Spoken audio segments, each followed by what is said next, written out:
What I find funny about doing a video like this is that I have established a subscriber base that, started following me for horror reviews. So I have a feeling that the majority of my subscribers aren't even going to click on this because of the title. Totally understand. That's completely fine. But as I've said in the past, I'm a big fan of all genres in film. This isn't a genre that I'm extremely in love with because I can't tell you a ton that I love, but that does not mean that I don't love the films that I'm about to talk about. I'm not going to talk to them, sit here and watch a video of me talking to a film. I think I've done that before in here because I'm a psychopath. No, I call myself a psychopath a lot. I must believe it. But yeah, so I want to talk about some of my favorite musicals. We'll do like a top 5. I don't usually do top lists, but because I don't love a ton, I think it was a lot easier to whittle down a top 5 when you only like 20. So the first one we're going to talk about here is going to be Brian De Palma's Phantom of the Paradise, which is a horror musical. So there you go. It kind of fits Sinister Cinema. But yeah, anybody seen this movie? I know there's people on here who have, but we're the fans of this. This movie has Jessica Harper in it from Suspiria, some more horror connectivity. And this is such a good one. This is like a retelling of Phantom of the Opera, but like rock and roll style. And it is just delightful. It says delightfully outrageous on the back, and I absolutely agree. It's been a while since I've seen it, but I just always remember enjoying the shit out of it. I also am a huge fan of Tegan and Sarah, and they do a little homage video for one of their songs in their music video, so I thought that was pretty cool. That was one of the only times I ever saw love for this in like mainstream, like when I saw the video on like MTV or something back in when it came out. I was like, oh my god, somebody. And I was already big fans of them, and and seeing that I was like, how cool. I never hear anyone talk about this film. But yeah, fans of that one. That's a super cool one. I haven't seen it in a while, so I can't talk a ton about it. Plus, I don't want to sit here and talk too much about these, but I do love that movie. Next up is going to be a kind of a cheat because it's like a tie. It's hard, man, to pick between these two, but they are from the same people, so I feel like it kind of counts here, and that is Team America, World Police, or South Park, Bigger, Longer, and Uncut. I mean, the Trey Park musicals. You've also got freaking Cannibal musical, which I really enjoy. I wouldn't put them up in this league, but it's very fun. But yeah, no. Seriously, when I saw this in theaters, I saw this opening night, and holy shit did my friends and I die. We saw this a couple times. We were just blown away by how hilarious this is. So many great songs. I remember when we saw it was going to be a musical, we were just like, huh, what? But the songs are so fucking funny, man. And the songs in this one, oh my god. I'm So Ronry. Ritter Ronry. Like, dude, when he said like a Ritter Ronry and he like puts his head down and like at that moment in time, I seriously think I thought that was the funniest thing I'd ever seen in my entire life. Like, I don't think I took a breath for like 2 minutes. I think people were probably calling an ambulance to give me CPR because I thought that was so fucking funny. He's making a right on Bakalakadaka Street. Like, there's so many.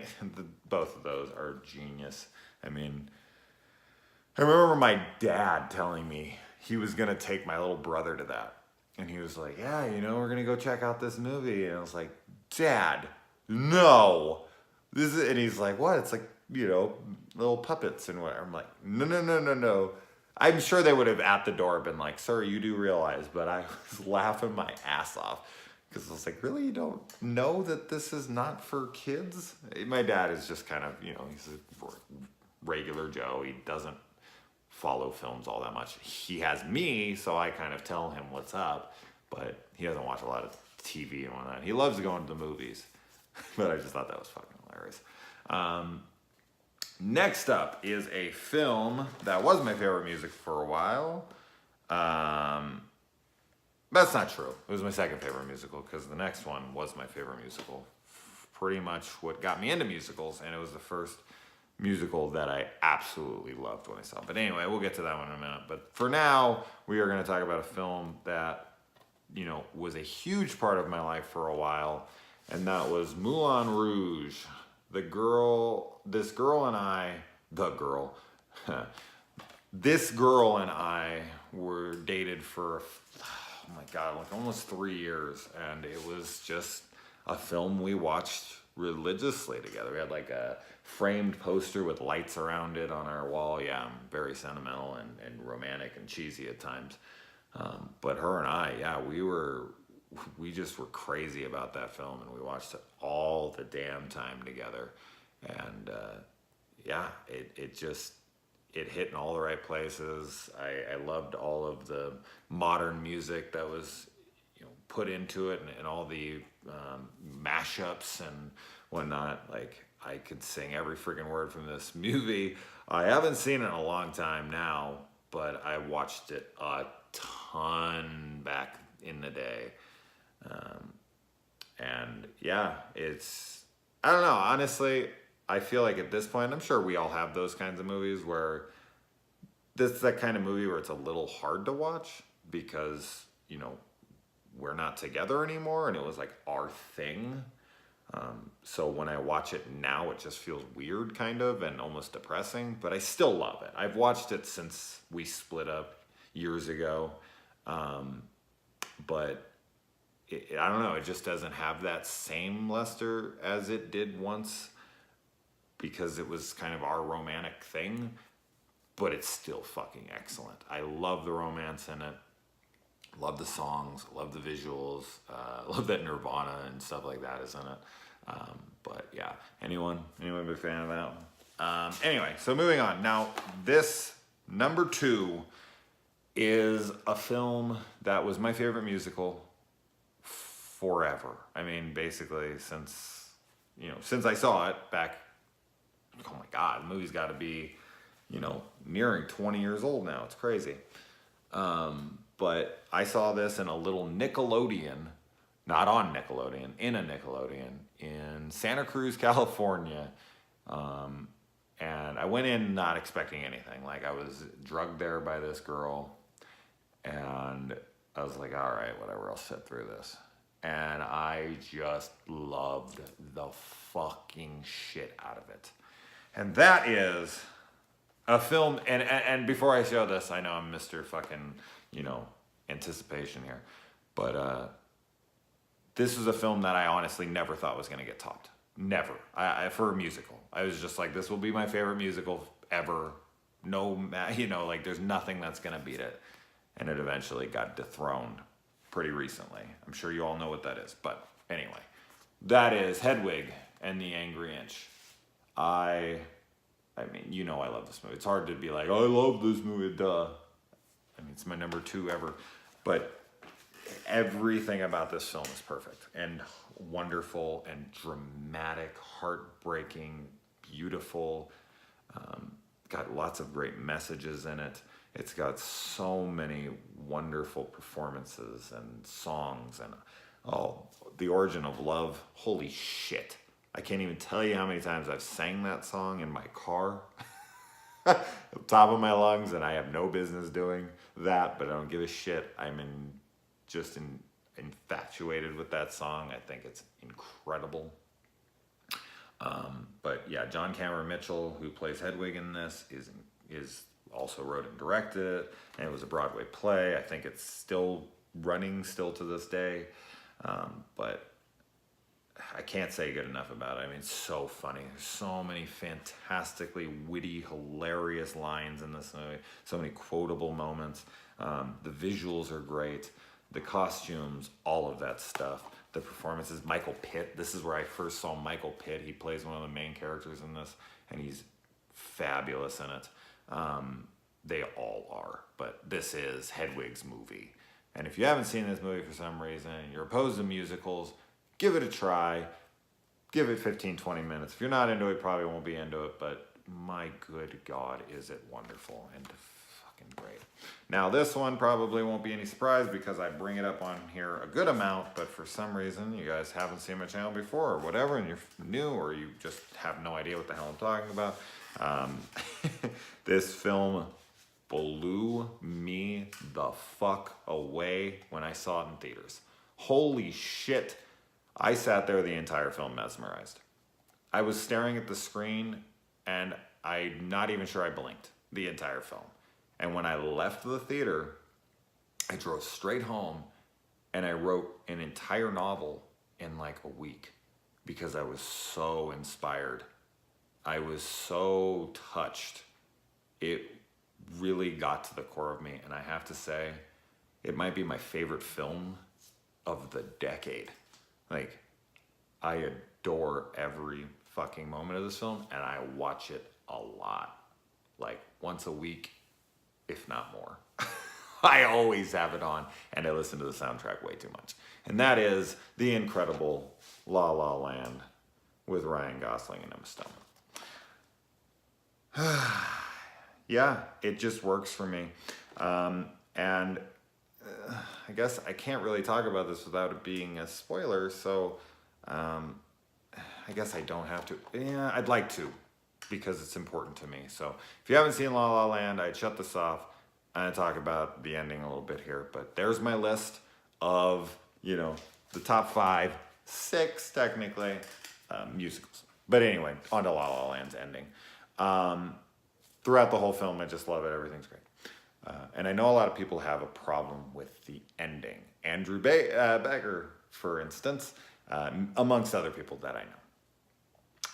But I think the ending is exactly what it should be and is a wonderful lesson for people who have fallen in love or are going to fall in love or, you know, are currently in love. Or this is such a wonderful message for me because, and I want to say this all right on, you know, in one take here, but I'm not going to edit it. So if I fuck up, oh well. But, and I want to try to make this coherent. The most important thing in life, when it really comes down to it, is love. Yes. Call me sentimental, call me, you know, a hopeless romantic or whatever. And I mean that towards children and all that, but I'm talking about relationship love here.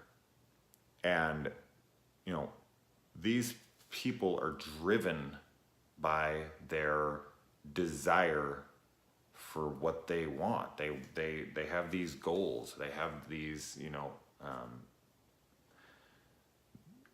they have these things that make them tick. That, you know, Sebastian wants nothing more than to own his own jazz club and to save jazz because he thinks that it's failing and that it's going away and he's just not having it. Not on his watch. And Mia wants so badly to be an actress, and so they become so obsessed with their goals that they lose sight of what's most important. And in the end, they get what they want, but they don't get what they need. And what they need is each other. And I think that is such an important lesson to be learned from this film. Like, you know, you can have it all. You can have everything else. But if you don't have her, if you don't have him, then you weren't successful. And they realize it in the end. And what they realize and what we see is how things should have been. And they go through their head, and it's too late at this point. She has a kid, she's married, he's off doing his own thing. Like, it's too late. They know that, they see each other, and the regret, the remorse sets in. Not so much that they're gonna like go off and kill themselves or something silly like that. Like, they're adults, they'll have to just deal with it. It'll be the one that got away. It'll be the big regret of their life. But she wouldn't trade her daughter, all that stuff. But she sees how it should have been. The daughter should have been his. She should have had her success with him. Like, they lost sight of what really mattered. And as I said, I feel like me, as the viewer, may pay attention a little closer the next time I'm in a relationship. That I'm gonna make sure that I see what really matters and what's right in front of me the whole time. Because me and Sebastian had each other. They had true love. And it's hard to come by. It truly is. I feel most people settle. And that, you know, true connection is rare. And they had it. And Emma Stone and Ryan Gosling just play off each other so well. I mean, they've done 3 films together now. Crazy Stupid Love is my favorite romantic comedy. So they do these fucking films very well together. I never saw Gangster Squad, but the 2 that I've seen, I just think they have such great chemistry. I'm almost shocked that they don't have a relationship because they work so well together. It's great. Anyway, I'm not going to ramble too much about it, but I can't say good enough about this film. I love the fuck out of it. And it's kind of one of the reasons why I wanted to do this video, so that I could just talk about this movie. Obviously, I could go way more in depth about it. I don't know if I'll ever do like a full spoiler discussion on the film or whatnot. I wish I would have had like maybe a little script there, because I feel like I was rambling and I maybe lost sight of what I was saying, and I didn't say it as eloquently as I would have preferred, but you know, it is what it is. I usually write these things out much better, but I don't like reading scripts, so there you go. Anyway, all right, guys, so there is my top 5, 6. And let me know yours if you like them. If you don't like them, I'm sure you're not even watching this video, so I don't really have to worry about that, but I'd love to know some other ones. I obviously have liked other ones as well, like Repo the Genetic Opera and The Devil's Carnival, which I think both were done by Darren Lynn Bousman? I don't know how to say his last name. And I still haven't seen the Devil's Carnival, Alleluia or whatever. I'd love to, because I'm a huge Mark Sentner fan, and I did like the first one, so I do need to get on that eventually, and those would probably sneak into like top 10 for sure. But anyway, guys, all right, I gotta go to bed. Good night.